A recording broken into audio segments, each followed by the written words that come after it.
Go ahead. What's your favorite Adama one-liner? What's my favorite one-liner?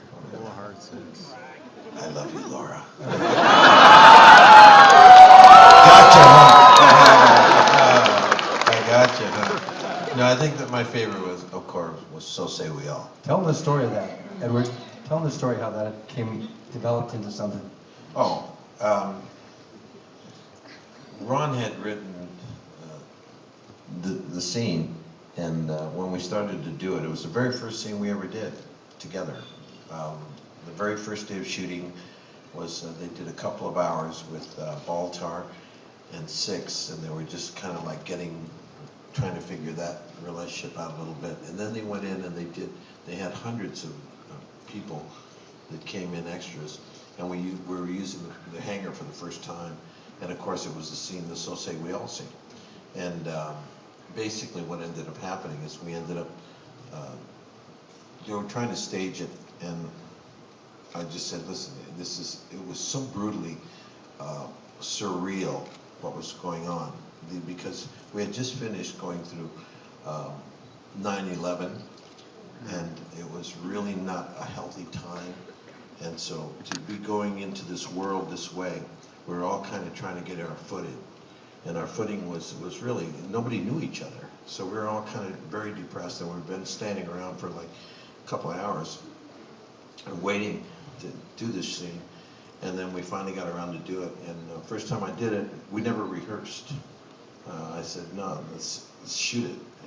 And they go, well, aren't you going to stand over there? I go, no, I'm going to stand over here with everybody. And, you guys can move cameras, right? Follow me around. And the guys are going, yeah. Excuse me. So attitudes were flying, right? And everybody's like trying to get their footing. So I started walking, and and you'll see it tonight. It's upstairs. They use a clipping of it where you actually see a little bit of that scene. And I started to walk around, and everybody was so depressed.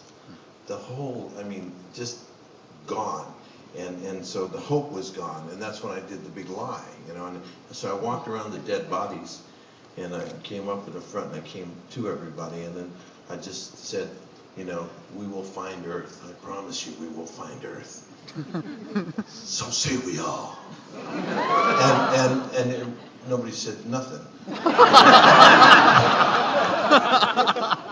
And I said, so say we all. So say we all. So say we all. So say we all. That's what the third time happened. And of course, that became, it really united everybody. In a way, the camera department, people were shocked. People started crying. It became a very, very strong single moment of hope. And that's when we knew, right from the very first day, that the show was going to be something that we would never be able to understand, nor could we, because it had a life all of its own. Everybody. There were kids in our crew, actors on camera that had never been on camera before. And these people all rose to the level of incredible expectation, and they all went for it. And boy, some of the best performances we had were the young ones who had never done anything. And I got to thank, Ron Moore and Glenn for creating it, and Ron Moore for his incredible, inspired understanding of this reimagining of a tremendous piece of work that ended up becoming, and you haven't seen it, it's like Blade Runner.